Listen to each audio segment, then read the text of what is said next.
through a gap in sandstone created when softer rock layers below were carved away by surface water.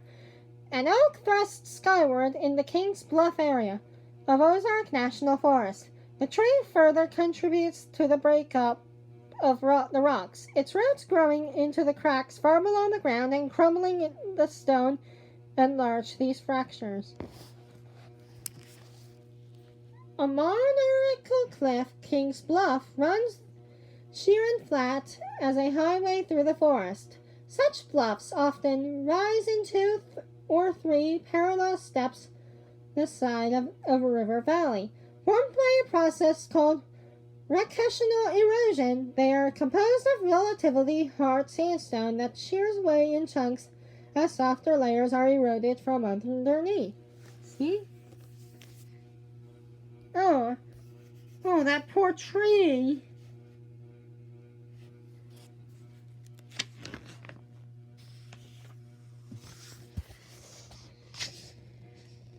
White water rushes through the sharp turns of Johnson shut-ins in the Missouri State Park, forced into narrow beds by some of the region's oldest and most erosion-resistant rock. This is Precambrian rhyolite, a cooled lava 1.5 billion years old. It once lay under softer layers of sedimentary rock that have long since been washed away.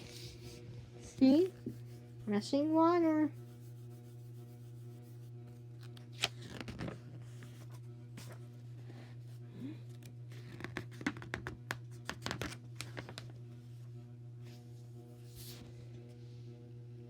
Entirely insensitive to the glare of the photographer's light, an Ozark blindfish travels in a watery cave.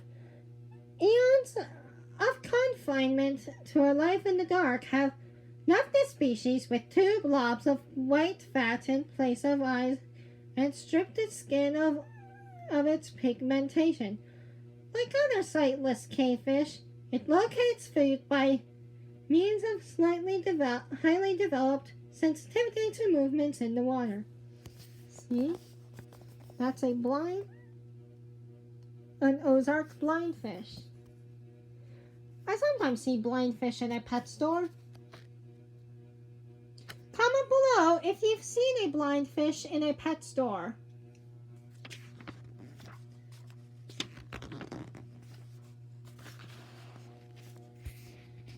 Runoff from the Big Piney watershed in Arkansas plummets into Dismal Creek through a 4-foot-wide hole it has bored in the overhanging bluff.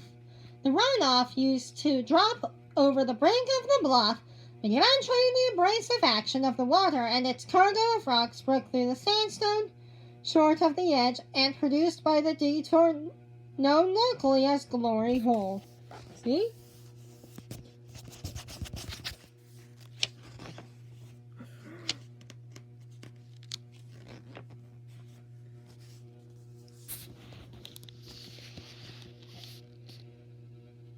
The Pleistocene peccary, artist's rendering above, is believed to have roamed the Ozarks until about 15,000 years ago. From such evidence as a skull top discovered in a Missouri cave, paleontologists theorized that this sharp-tusked mammal weighed as much as 200 pounds, considerably more than its descendant, the modern peccary or the javelina, which is not inhabitant of the Ozarks, being adapted into a more arid climate.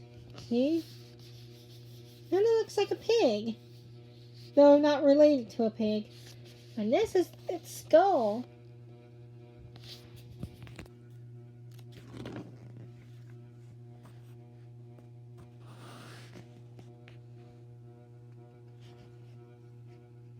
This is a white cedar tree.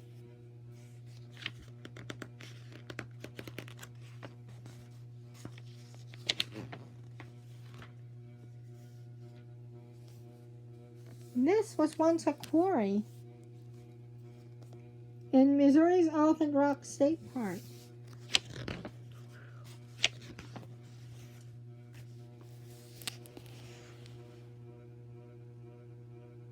Tumbling Creek Cave's darkness is dispelled to reveal a magnificent array of shapes and colors in a chamber about 25 feet high. Far from the cave entrance, other rooms are 190 feet below the surface, reachable only after several hours of walking or crawling. See? Kind of reminds me of our trip to Luray Caverns.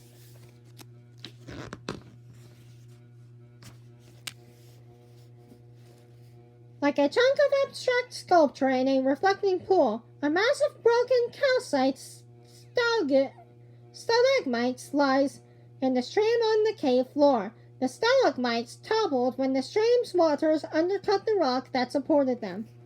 Tumbling Creek, glinting brightly in an unaccustomed light, pours through a narrow opening in a cave recess. Over the centuries, the stream has enlarged the cave by carrying off soluble materials, an estimated 1.5 tons a day, and leaving behind insoluble rock like the chert that forms the stream bed at the ledge at right. See? Ooh, look at these big rocks right there.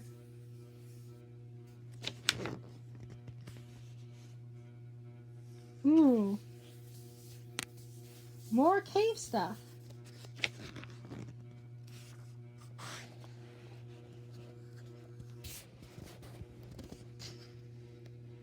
Slender soda straws hang straight down from a group of young stalactites above, while water dripping from the inside of an open-tin straw below reflects other rock formations around it. Eventually, the delicate straws become stepped up and